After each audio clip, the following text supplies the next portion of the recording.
impossible to follow. This is going to sound very bland. Okay. Hi everyone, it's just really good to be here. We've been looking forward to this day for a long time, ever since we heard that you were retiring, Dr. Roark. So, like Dr. Crispino said, my name is Naveed, here with Ben. We both graduated in 2014, and we were lucky enough to study under Dr. Roark. About 5.5 years ago, I was at Emory orientation as a freshman, and I was walking around the different tables, didn't know what courses to take, and I stopped by the history department table, and Dr. Roark was there, and okay, Old South sounds interesting. I went on that ratemyprofessors.com, and he had good reviews, so I said, all right, why not? We took his class, and it was just an absolutely transformative experience. His teaching with the chalk and the scribbles has always exhibited this certain sense of decency and kindness and humility that I've never seen in anyone else. And I think that's why Dr. Roark, he was much more than a professor and mentor. He was a role model, and for us in our formative years here at Emory, that's when you really need a role model, and Dr. Roark was one. By the time we were graduating, we felt this enormous debt of gratitude. We daydreamed about the times when we would be lawyers and businessmen, and we would have enough money to endow a James Roark Prize. We still aren't successful, or businessmen, or lawyers. But I'll turn it over to Ben to talk about where all this daydreaming actually led. So we set off to our lucrative careers. Naveed as a Washington, D.C. public school math teacher, and me as an aide on Capitol Hill, where the lobbyists really pay for dinner. We set off on our way, and we knew how much we loved Dr. Roark.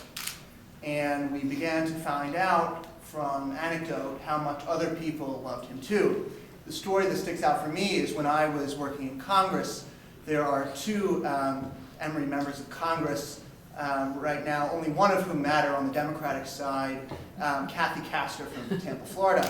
And I was working in a situation, I was working for the leadership, and we were getting to meet a lot of members of Congress, and I had my computer in the office, and Ms. Castor started screaming out, "Who went to Emory? Who went to Emory?" And I was like, oh my goodness. So I walk over to this congresswoman, 21-year-old kid fresh out of college, and in a very respectful tone, you might imagine it was very deferential with the congresswoman.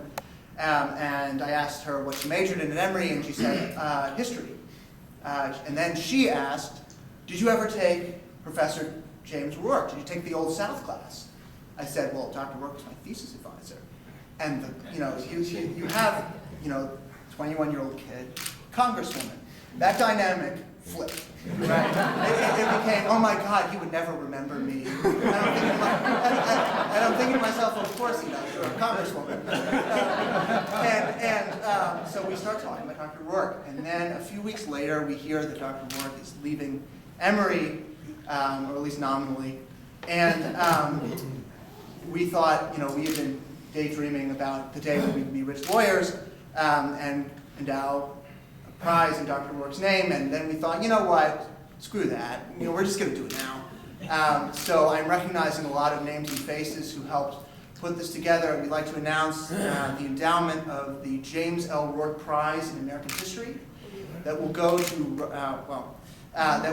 to rising seniors who are writing honors theses in history, for them to be able to travel throughout the United States to Eunice, Louisiana, if necessary.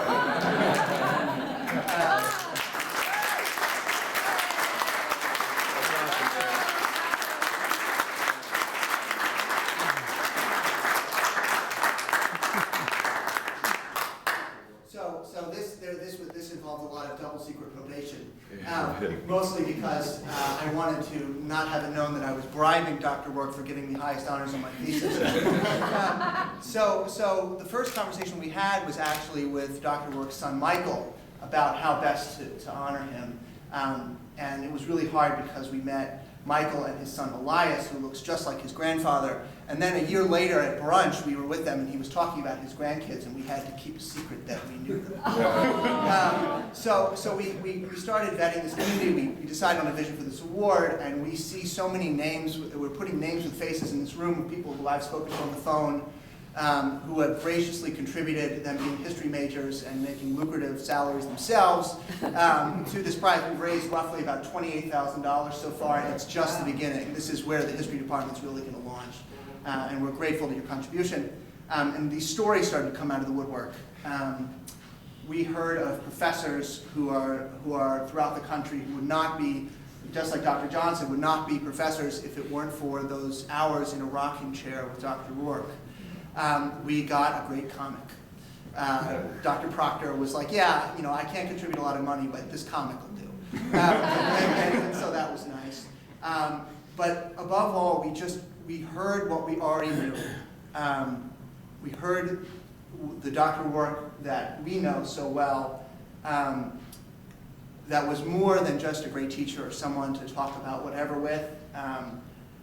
Someone who you sat across from them and their graciousness and their kindness and their dedication and their service just shone through every second of every meeting. And how could we not? How could we not? So thank you very much, Dr. Crispino and the History Department, for giving us names for us to call. Thank you to the Development Office for aiding their hand as well. And really, really thank you so very much, Dr. Roark. Emory is not only missing a great professor and a great scholar, but they are going to be missing a great man. So.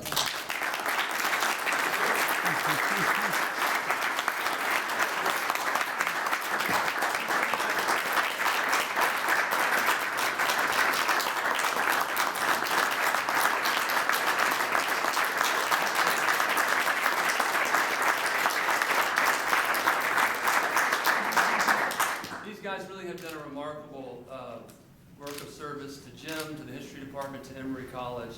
And I just want to give a small token of our thanks for the work you've done. You know, most of the people who do this tend to be older and richer. But these guys came down from Washington, D.C. today to be here, and they've done so much wonderful things. So Ben, thanks so much. This is our gift from the History Department.